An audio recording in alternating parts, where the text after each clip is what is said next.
Welcome back to another episode of Excuse My Grandma. It's Kim and my co-host. Grandma Gail. Grandma Gail's in a mood because we couldn't get the podcast started on time today. Well, I mean, how many times do we move around the camera? We look like what we look like. Just get it going. You just expect it to all be perfect. Who do you think puts the camera there? It's you. I admit it. It's definitely you. All right. So get it perfect now. Anyway, this week we have a guest on who is a jewelry designer. I'm wearing the earrings right now because I haven't taken them off. And they're so pretty. Her name is Adina Eden Mizrahi. She's the designer and co-founder of Adina Eden, which is a women's jewelry line. Lots of celebrities have worn her. She has a store in New York City. I think 2 stores actually now. And is in the process of expanding. And we hear all about what it's like to be an entrepreneur from such a young age.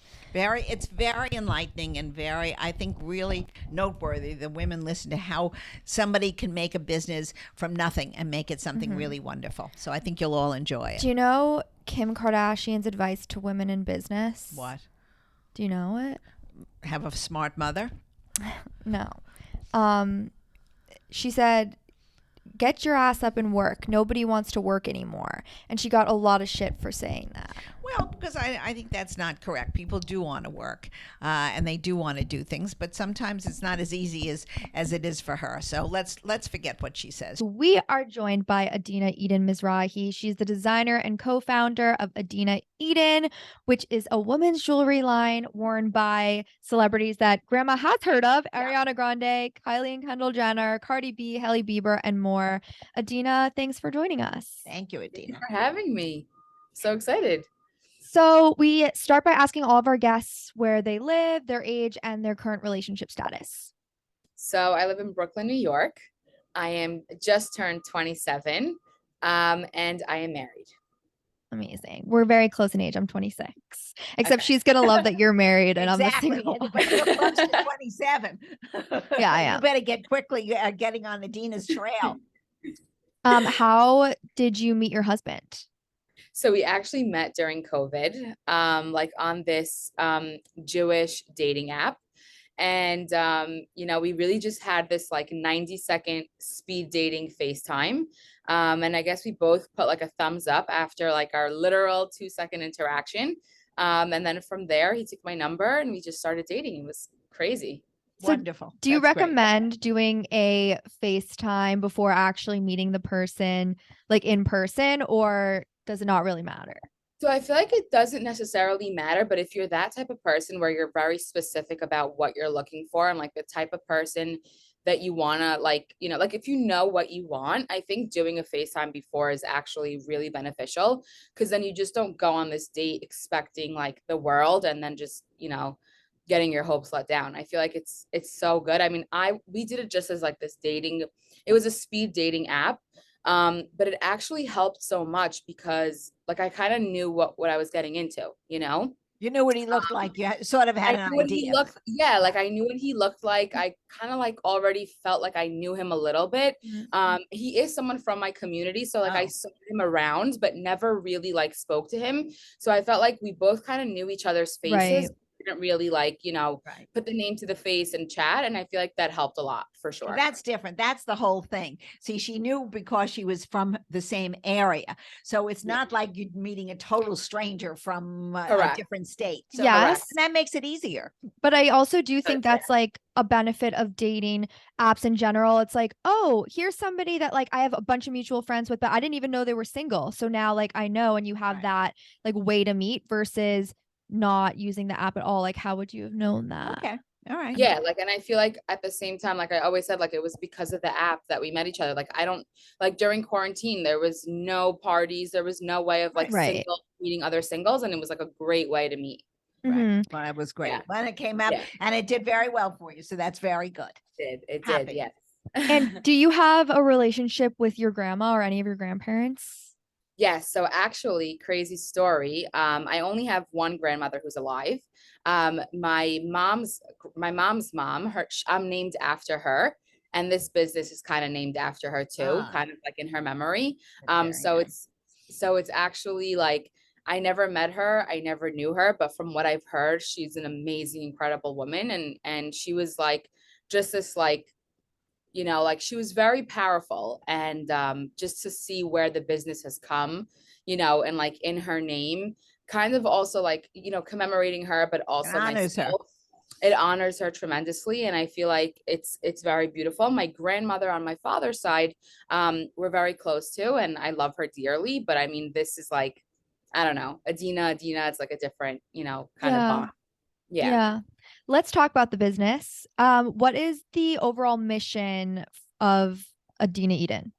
So we started off as Adina's Jewels. We were formerly known as Adina's Jewels, which I feel like a lot of people know us as Adina's Jewels.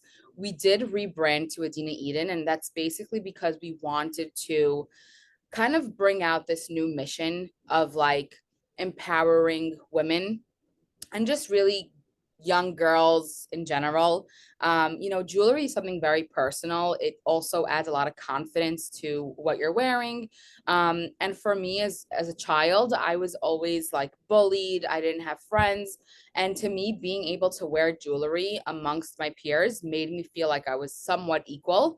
And I think, fast forward to today, I just really want girls to know that they look beautiful no matter what, but sometimes adding that little glitz, that little glam to your look can make you feel so much more confident and make you feel like you can accomplish so much more. That's because that's what I've personally experienced with jewelry, and it's what I've kind of learned from so many customers who I've spoken to. And I feel like we're just here to empower women, and we want to kind of like support each other, and that's really what our mission is. Mhm. And so when did you founded the company in 2015? How old were you then? Very little. Yes. I was 18. Oh. Wow, it's so 18 young. and Take a us half. through that Yeah. journey of like starting the business and why the jewelry business. So, I mean, it kind of just, I really was just making my own jewelry, Mm-hmm. and posting it on Instagram, which at the time, Instagram was very different from what it is Mm-hmm. today. And I was just, kind of like, yes, trying to sell the jewelry, but at the same time, like, these pieces are my pieces. They're exclusive to me. Like, what do you guys think? What should I add? And before I knew it, people just really started taking to it. And they were like, I love this. I want to buy this. How can I purchase? And like, I had just gotten a car. I was in my third semester of college. And I said, you know what? Why not do something out of this? Like, I had to pay my way through college anyway. I didn't want to work for anyone. And I figured like this could be a great side hustle to kind of help me through. Like I said, I loved jewelry. Like, I really loved jewelry. For me, it made me feel more confident. And I said, why not like see how people like that also, and before I knew it, I was getting support from my community, and then my community turned into like other people and other people, and before I knew it, it just expanded, and then it was just like, I don't know, this snowball effect of like, endless glory. And then I got my brother involved. He started our website, and that was when things really took off, because e-commerce is a whole other world. It gives you access to anyone and everyone all around, and it really helped take us to the next level. Mm-hmm. And do you manufacture it locally in Brooklyn, or is this any of it done overseas? What is your place where you create these beautiful pieces of jewelry, which are really beautiful? Thank you.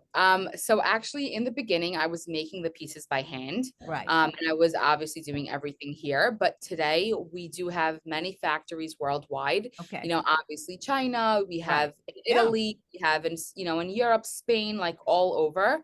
We're very keen on, have like not putting all of our eggs in one basket. Smart. And I find that there's different countries have their expertise in different type of jewelry making. So for chains, I would only go to Italy, like, so there's different types of marketplaces for that. So we really, spread ourselves out. And also like when a global pandemic happens and you have, 10 or 15 factories at your disposal, you're not really feeling, the chain reaction of like, there's no goods in the market and there's like no materials, to make.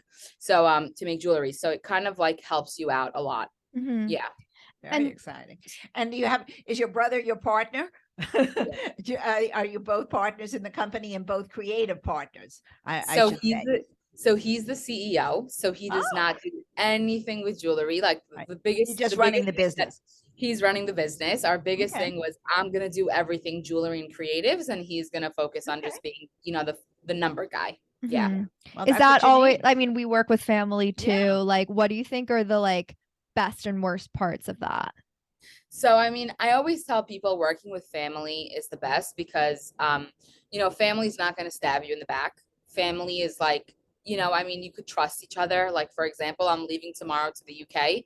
And my brother, I can trust that he's going to hold down the fort, that there's not going to be any issues. Right. And that's like a very big thing, Mhm. because if not, it kind of, you just don't have a life outside of your business. So that's a really big key thing. Right. The downsides, obviously, even though we're siblings, we both have very different mindsets on life. We both have different ideas. We both look at the world very differently. So sometimes you do clash on certain decisions that have to be made right away. Where, like, my brother's more conservative than me.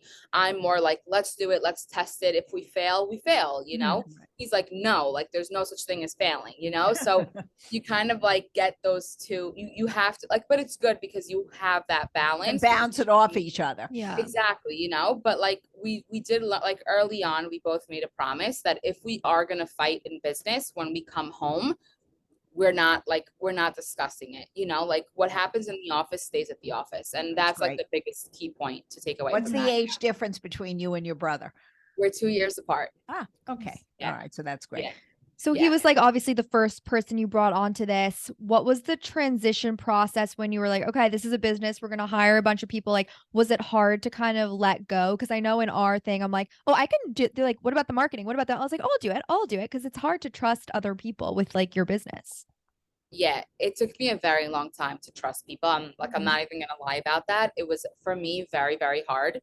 Um, for the first 3 years, my brother and I were doing everything, and we were doing it in my parents' basement.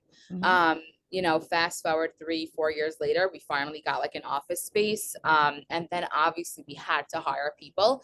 It was very, very hard. I was micromanaging every single division, which was not good. It took me a really long time to learn how to like trust and like let them make mistakes and then let them learn from their mistakes.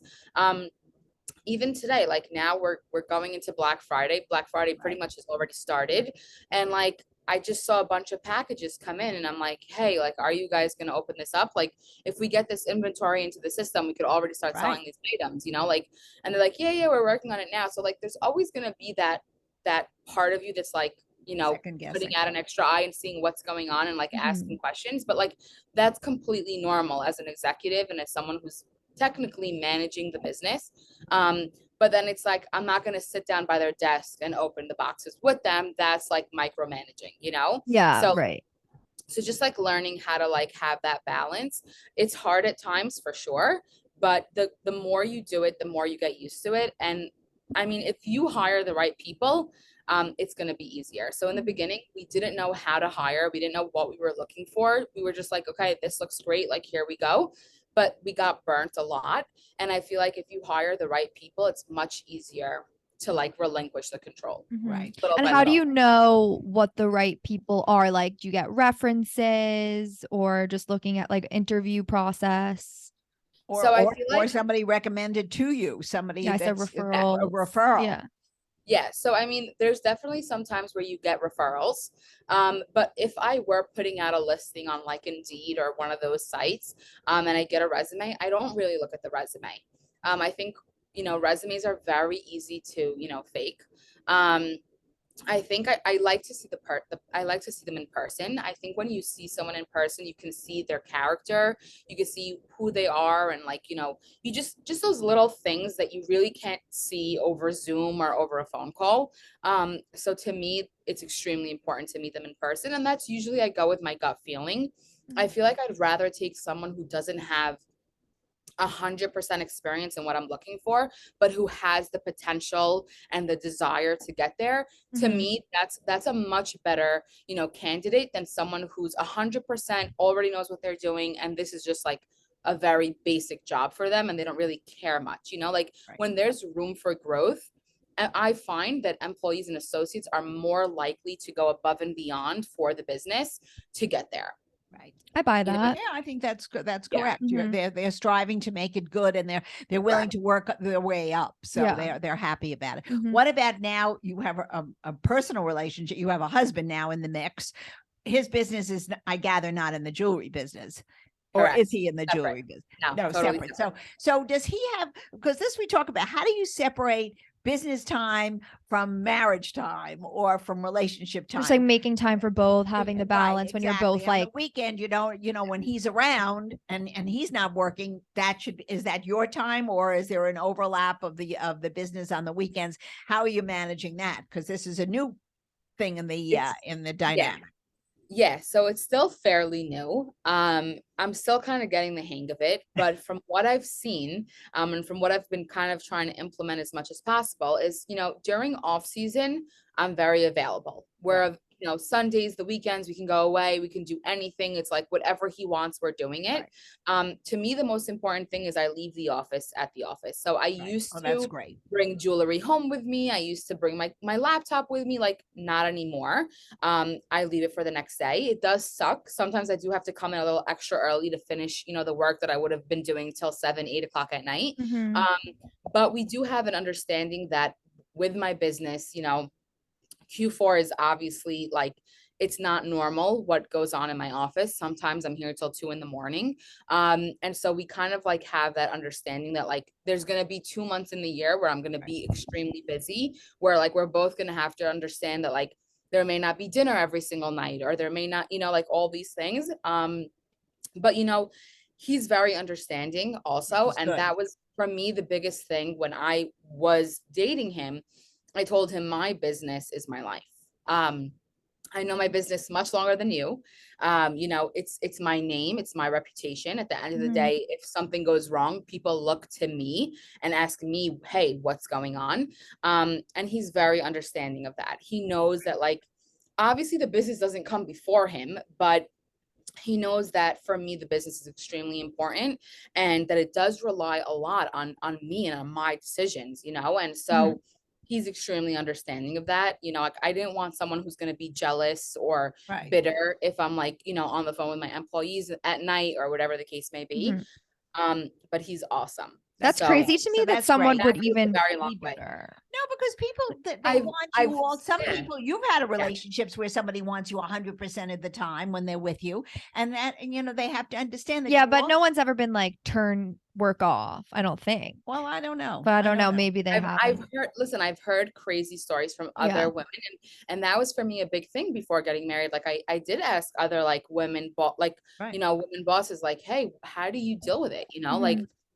and they did give me some tips like, don't discuss money, or don't, say how much you earn, or because some men can get offended by that if you make more money than them, or whatever the case may be. But like I've learned how to really turn off the emails and turn off the text messages, and like give him my time. Like for me, when I come home, my phone is away, and Oh, Yeah. that's great.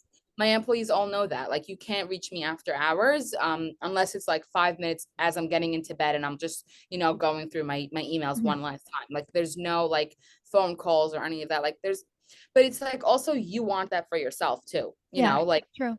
to have that Private work time. home balance. Like you want to have your own time. Like if not, it does become too much, like Mhm. I'm with them every single day. Sometimes I need my space too. Yeah. you know And also that balance doesn't only happen like when you get married. It's like being in a serious relationship in Yeah, general, same like thing. It's the creating the same thing. time. Yeah. You have to at some point say, no, I'm leaving the office at home. But Correct. some people can't. They're on their phone. You see them all the time when you go to Mhm. a restaurant. You're wondering if Yeah. they're running General Motors, half Yeah. of them. But you've got a good balance, and Mhm. that's great.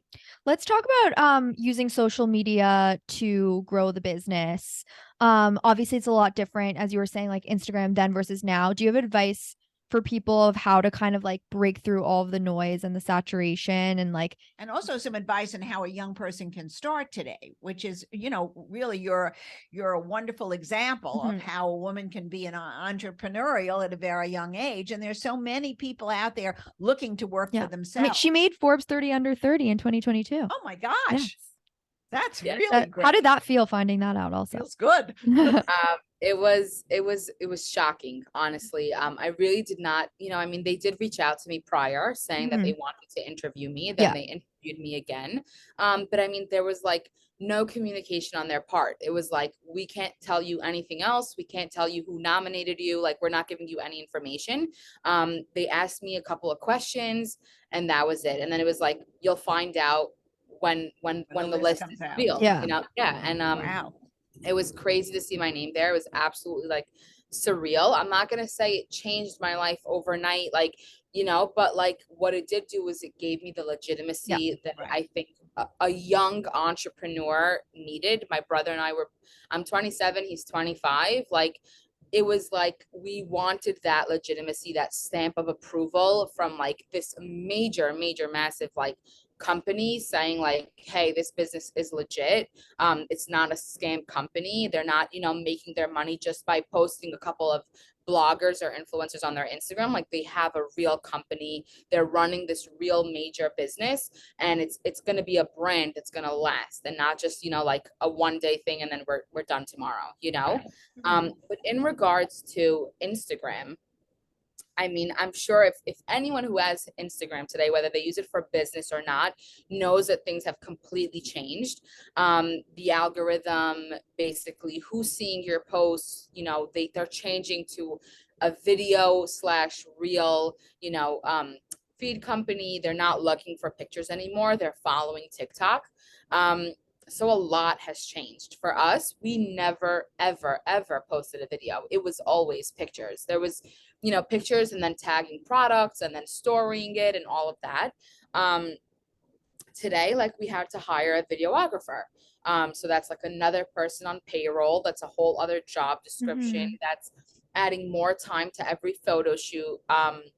So like so many things that have had to change. And like, if you don't move with the times, you're going to be left behind.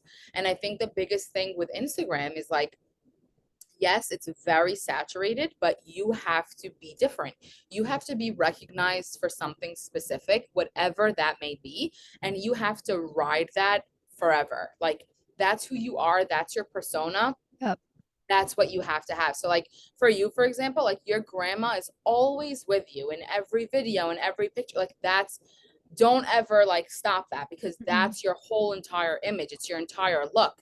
So like, even if the fights get annoying, like, grandma is the vibe. And like, Yes. that's what, like, when I see that, I'm like, I know exactly who this is, because like, not There's a everyone is million 20-something-year-old girls who like like doing want to talk about that. lifestyle. Yeah. Yeah, So, and like, yeah. even with podcasts, like, every day Yeah. someone else is creating a podcast, but like, Right. what makes you different is that, you're hosting with your grandmother. You have someone who's older, who's giving more like insightful, asking like really like experienced questions, and then you, who's like, I want to learn from this because this is what I'm going to be trying tomorrow. So like, you get that, you get both of those worlds, which is incredible. Thank Use you. that to your advantage. You know what I mean? Like, I Mhm. feel like nowadays people are just like, oh, this is what this person's doing, I'm going to do that too. Right. But Right. that's how you saturate the market. And then it just, for the Gets too person who much. started it, yeah, it gets much harder. Mhm. Yeah. And you've worked with, A-list celebrities have been seen wearing your stuff. And do you have an approach when it comes to working with influencers and content creators and doing sponsored posts? And would you say it's like necessary for a lot of these companies? I think it's extremely important, Mhm. 100%. I mean, for us in the beginning, we were getting approached by stylists, by agents, by publicists. We didn't even know what that whole world entailed. We didn't even know, the difference between product placement and then just, gifting. Mhm. Um, it's two different worlds. But yes, when someone like, Kylie Jenner wears your necklace, yeah, your website all of a sudden is getting 10 times the traffic, 10 times the sales. You're seeing a crazy uptick. It's phenomenal. It's incredible to see. It was very unexpected. Um, but when we saw those first few, like the consequence, kind of like what happened because of it, we kind of got more aggressive with that. And so we were like, hey, we'd love to gift you. We know that the Met Gala is coming up. Like, let us know if you need pieces. We'll send you whatever you need to your hotel. And many times, like, we send one of our girls from here on the train with a bag filled with jewelry. They're trying it on there, sending back the rest, like, so you have to, you test something out, it works, it happened unexpectedly. Now it's like, okay, if this worked and we weren't even expecting that, let's go after it now, let's be aggressive. And one thing I always say about being so young is that we had nothing to lose. It was like, just do it. Like, we had no expense, we were living in my parents' home. I mean, why not risk it, and it helped us tremendously. And today we don't really look just at, how many followers you have, or like, that's not us. Like, we gift to anyone because we believe that anyone is an influencer, whether you have 1,000 followers or 10,000 followers, someone is going to purchase, someone's going to follow. And for us, that's important. Is there such thing as an overnight success?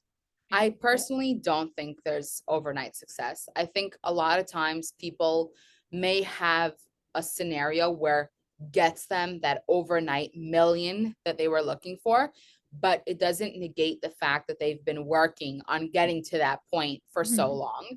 So, for example, we started our business, everything was going fine, we're working out of my parents' basement. All of a sudden we get a DM or like a message from Madison Beer. We send her some jewelry, no promises that she's going to post. But she does, and she tags us.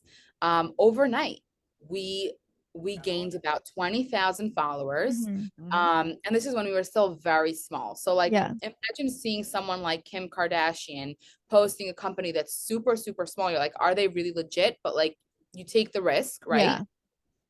We were tiny. We didn't even have 10,000 followers, The next morning we woke up, we have about 30,000 followers. Orders, like, we couldn't even keep up with the orders. Tomorrow, though, people are going to forget about that post. So how do you keep those people for the day after tomorrow? You know what I mean?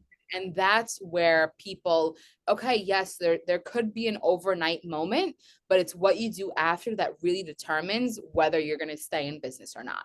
Yeah, and hopefully the people who bought them on that spot, because some personality suggested it, then they have friends. So that's the continual thing where each person is important. It takes a village. Yeah. So it does. And it really, really does. And then it's like, you want to bring in other people, but you also want to keep these people. And it's like, you have to now really race against the clock to get those people back in.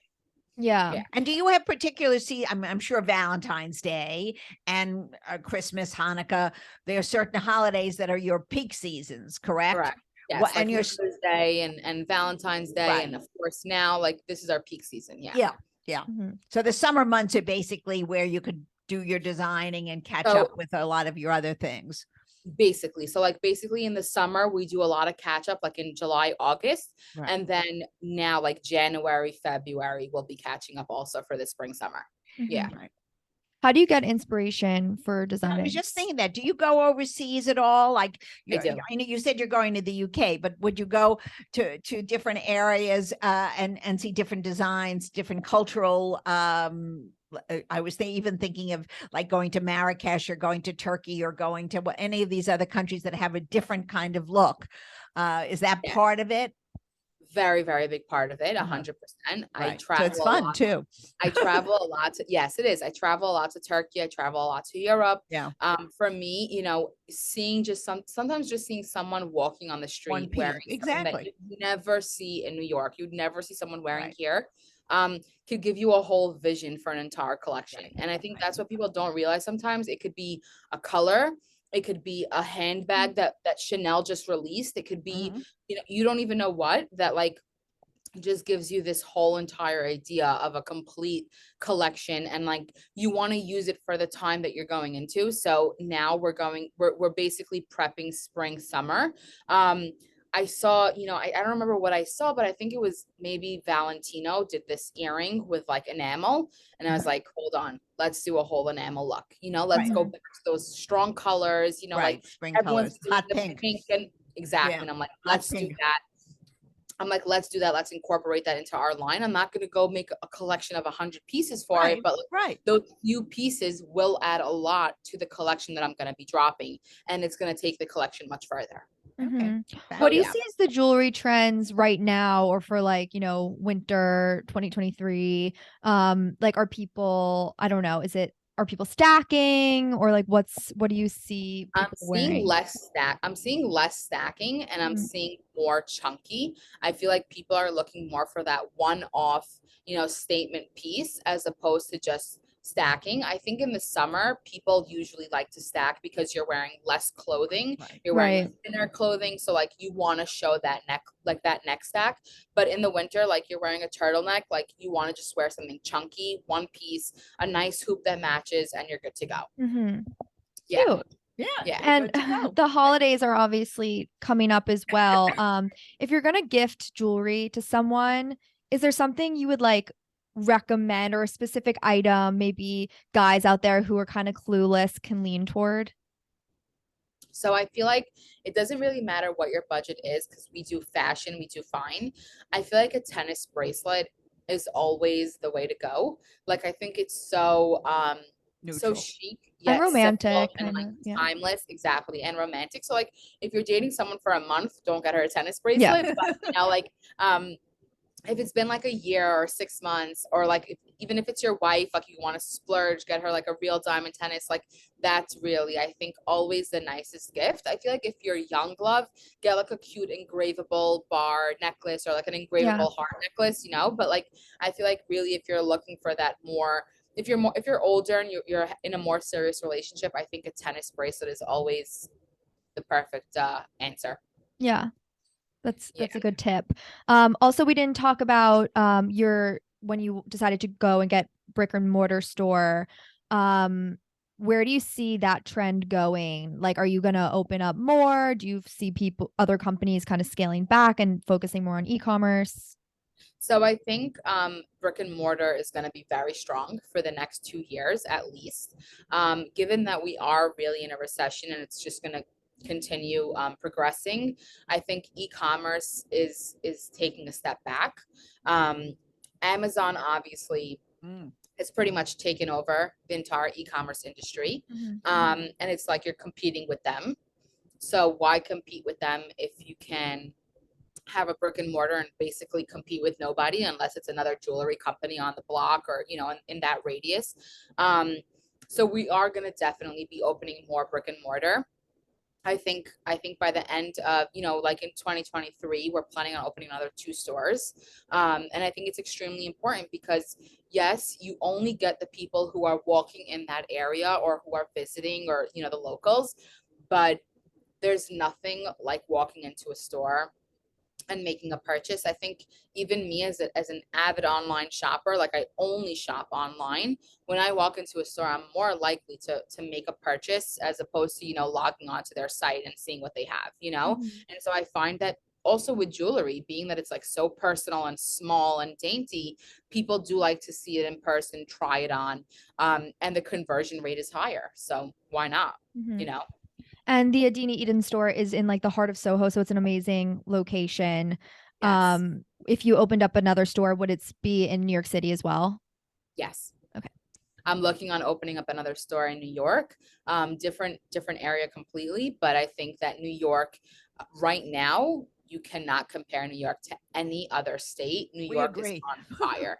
Yeah. New York is on fire. Like I've went to so many different states, scouted incredible areas, and let me tell you, there is nothing like New York. Love that. So we would love to end the episode with a game that we play with our guests, Grandma Gail's old fashioned dating quiz.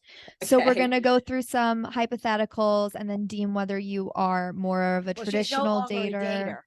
Just hypothetically, your outlook on romance is more old fashioned or modern.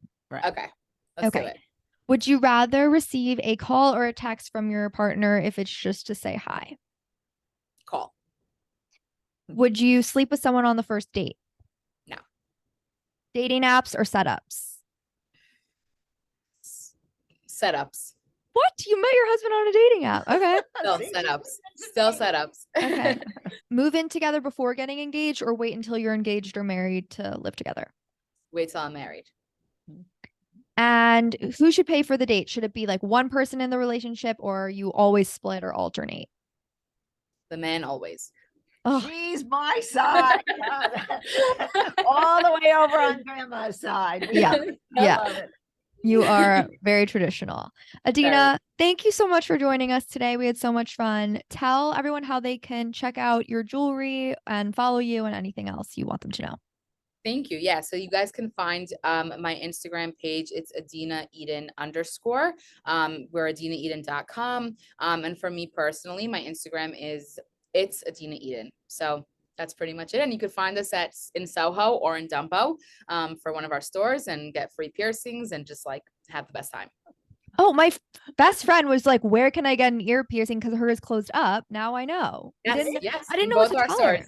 Yeah. Okay, amazing. Yes. Thank you so much. This was so much fun. Hope you guys liked the episode with Adina. I think she was so smart in how she's doing things and how she's reaching out to people, and I think it's a really a bright star in the business world that a young girl can come with very little and create such a success. So good luck to her. Kim, before we end it, don't forget to remind people, anybody who's in the Palm Beach area, on Sunday, December 11th, Kim and I are going to do an Excuse My Grandma show at Temple Emmanuel in Palm Beach on North County Road. So if you're in the area, check it out. And it'll be 11 a.m. and we'll promote it on our social media just in case you forget.